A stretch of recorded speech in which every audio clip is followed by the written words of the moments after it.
Yosua pasal 3. Menyeberangi sungai Yordan.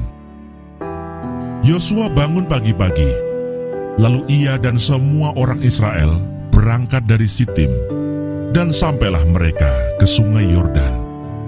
Maka bermalamlah mereka di sana sebelum menyeberang.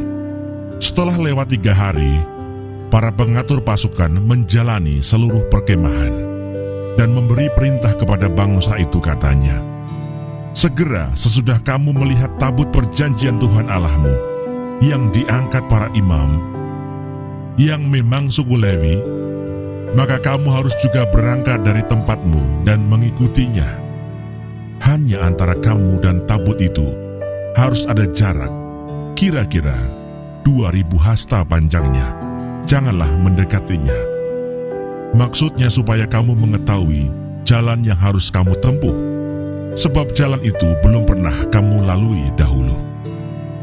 Berkatalah Yosua kepada bangsa itu, "Kuduskanlah dirimu, sebab besok Tuhan akan melakukan perbuatan yang ajaib di antara kamu." Dan kepada para imam itu Yosua berkata demikian, "Angkatlah tabut perjanjian dan menyeberanglah di depan bangsa itu." Maka mereka mengangkat tabut perjanjian dan berjalan di depan bangsa itu. Dan Tuhan berfirman kepada Yosua, "Pada hari inilah aku mulai membesarkan namamu di mata seluruh orang Israel, supaya mereka tahu bahwa seperti dahulu aku menyertai Musa, demikianlah aku akan menyertai engkau.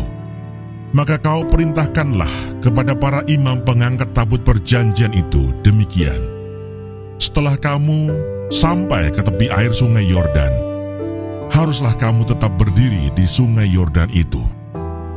Lalu berkatalah Yosua kepada orang Israel, "Datanglah dekat dan dengarkanlah firman Tuhan Allahmu." Lagi kata Yosua, "Dari hal inilah akan kamu ketahui bahwa Allah yang hidup ada di tengah-tengah kamu, dan bahwa sungguh-sungguh akan dihalaunya orang Kanaan, orang Het, orang Hewi, orang Feris, orang Girgasi, orang Amori, dan orang Yebus itu dari depan kamu. Sesungguhnya tabut perjanjian Tuhan semesta bumi berjalan menyeberang di depan kamu, masuk ke sungai Yordan. Maka sekarang pilihlah 12 orang dari suku-suku Israel, seorang dari tiap-tiap suku. Segera sesudah kaki para imam pengangkat tabut Tuhan, Tuhan semesta bumi, berhenti di dalam air sungai Yordan, maka air sungai Yordan itu akan terputus. Air yang turun dari hulu akan berhenti mengalir menjadi bendungan. Ketika bangsa itu berangkat dari tempat perkemahan mereka untuk menyeberangi sungai Yordan, para imam pengangkat tabut perjanjian itu berjalan di depan bangsa itu.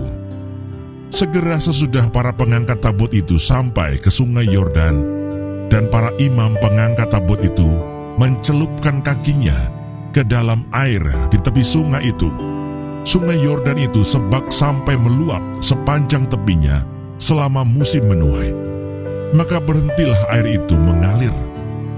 Air yang turun dari hulu melonjak menjadi bendungan jauh sekali di dekat Adam, kota yang terletak di sebelah Sartan. Sedang air yang turun ke laut Araba itu, yakni laut asin, terputus sama sekali. Lalu menyeberanglah bangsa itu di tentangan Yeriko.